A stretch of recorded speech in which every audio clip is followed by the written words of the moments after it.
हमारी क्लास में आपका स्वागत है। आज के इस लेसन में हम सीखेंगे कॉमन नाउन्स के बारे में। जब हम कॉमन नाउन्स की बात करें तो कोई भी ऐसा शब्द जो किसी आम इंसान, आम जगह, आम वस्तु या किसी आम आइडिया की बात करता है वो कॉमन नाउन होता है। इसमें हम क्लास के ऊपर ज़्यादा फोकस करते हैं ना कि उनके मेंबर्स के ऊपर। इसका मीनिंग क्या है मैं आपको बताता हूँ। क्लास जो शब्द है वो लैटिन के शब्द क्लासेस से बना है। क्लासेस का मतलब क्या होता था? जब हम किसी ग्रुप ऑफ पीपल को, प्लेसेस को, थिंग्स को या आइडियाज को इकट्ठा कर देते हैं किसी एक कैरेक्टरिस्टिक के बेसिस पे। जैसे हम स्कूल जाते हैं, हम बोलते हैं कि हम 10th क्लास में हैं, तो हम सभी बच्चे जो 10th क्लास में है उनमें क्या चीज कॉमन है कि हम सब ने उससे पहले 9th क्लास कवर करी है। हम सभी एक ही लेवल पे हैं और वो लेवल क्या है? 10th। अब कॉमन नाउन्स में हम क्लास पे ज्यादा फोकस करते हैं, उनके मेंबर्स पे कम। मतलब हम आम लोगों की बात, आम चीजों की बात ज्यादा करते हैं, खास चीजों की बात कम। फॉर एग्जाम्पल डॉग, हम किसी भी कुत्ते को बोल सकते हैं, किसी भी कुत्ते को कुत्ता बोला जा सकता है। बट अगर किसी कुत्ते का नाम टॉमी है और हम उस नाम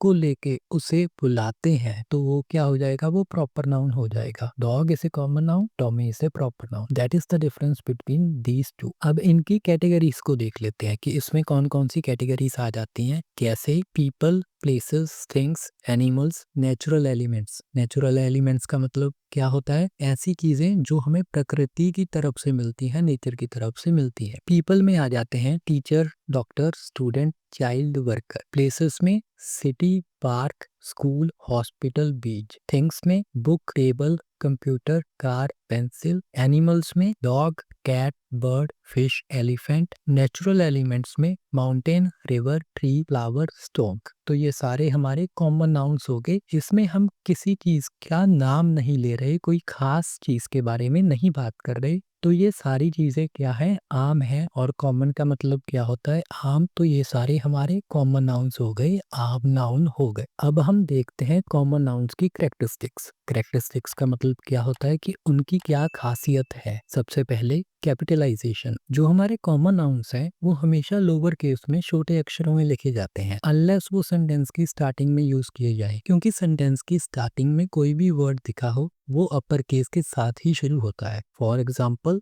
dolphins are smart, I saw a dolphin once. अभी ये दो सेंटेंसेस है, दोनों में हमने डॉल्फिन यूज करा है। बट जब हमने सेंटेंस की शुरुआत में यूज करा तो हमने कैपिटल लेटर यूज करा, पर जब हमने सेंटेंस के बीच डॉल्फिन यूज करा तो हमने लोअर लेटर, छोटा अक्षर यूज करा, डी का। Second is articles. They can often be preceded by articles, a, an और द। प्रीसीडेड का मतलब क्या होता है कि आगे होना। उनके आगे क्या हो सकता है? आर्टिकल्स हो सकते हैं, कोई भी हो सकता है, ए, एन और the. For example, I went to a park, the park was big. अभी इन दोनों सेंटेंस में पार्क वर्ड यूज किया गया है। एक के आगे ए लगा है, एक के आगे द लगा है। अभी एक के आगे ए क्यों लगा, दूसरे के आगे द क्यों लगा? उसका कारण ये है कि जब हमने कहा कि मैं एक पार्क में गया तो पार्क कोई भी हो सकता था, पर जब हमने दूसरी बार द पार्क वॉज बिग बोला, सुनने वाले को ये क्लियर था कि जो पार्क की पहले बात की गई उसी की दोबारा बात की जा रही है। इसलिए दूसरी बार क्या हुआ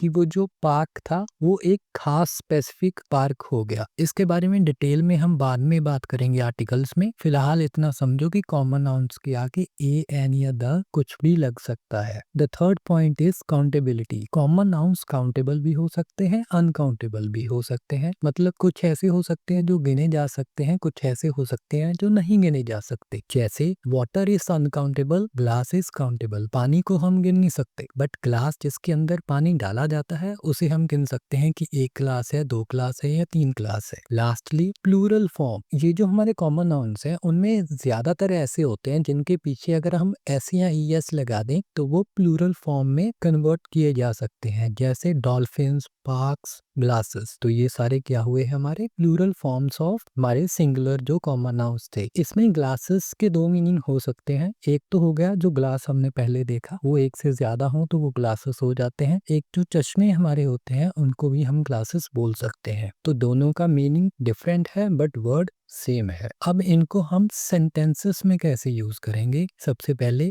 आर्टिकल प्लस कॉमन नाउन। तो जब हम कॉमन नाउन यूज करते हैं उसके आगे हम आर्टिकल लगा सकते हैं। जैसे a book lies on the table, एक किताब टेबल के ऊपर पड़ी है। बुक क्या है? हमारा कॉमन नाउन, उसके आगे हमने आर्टिकल लगाया हुआ है क्योंकि इनके आगे आर्टिकल आ सकते हैं। इसमें एक और कॉमन नाउन है, देखो जरा, टेबल। टेबल के आगे भी आर्टिकल लगा हुआ है, द आर्टिकल है, टेबल कॉमन नाउन है, तो द टेबल भी इसमें आ सकता है। अंडरलाइन नहीं किया हुआ, वहां पे मेरी गलती है। इसके बाद adjective plus common noun. The red car stopped, Lal colour की जो गाड़ी थी वो रुक गई। गाड़ी कैसी थी? रेड थी। तो जो शब्द हमें किसी चीज के बारे में बताए कि वो कैसा है, वो क्या होता है, वो एडजेक्टिव होता है। और कार के बारे में क्या बता रहा है? रेड बता रहा है कि कार कैसी है, रेड है। और एक चीज और नोटिस करो कि रेड के आगे आर्टिकल द लगा हुआ है। तो जरूरी नहीं है कि आर्टिकल के बाद कॉमन नाउन सीधा आए, आर्टिकल के बाद एडजेक्टिव आ सकता है और एडजेक्टिव के बाद हम कॉमन नाउन लिख सकते हैं। लास्ट जो हमारा पॉइंट है, possessive plus common noun. Common noun के आगे हम पोसेसिव वर्ड भी यूज कर सकते हैं। पोसेसिव का मतलब क्या होता है? कोई ऐसा शब्द जो हमें बताए कि कोई चीज किसकी है। जैसे माई डॉग बार्क्स लाउडली, मेरा कुत्ता, जो मेरा कुत्ता है वो बहुत लाउडली, बहुत जोर से क्या करता है? भौंकता है। तो ये क्या हुआ?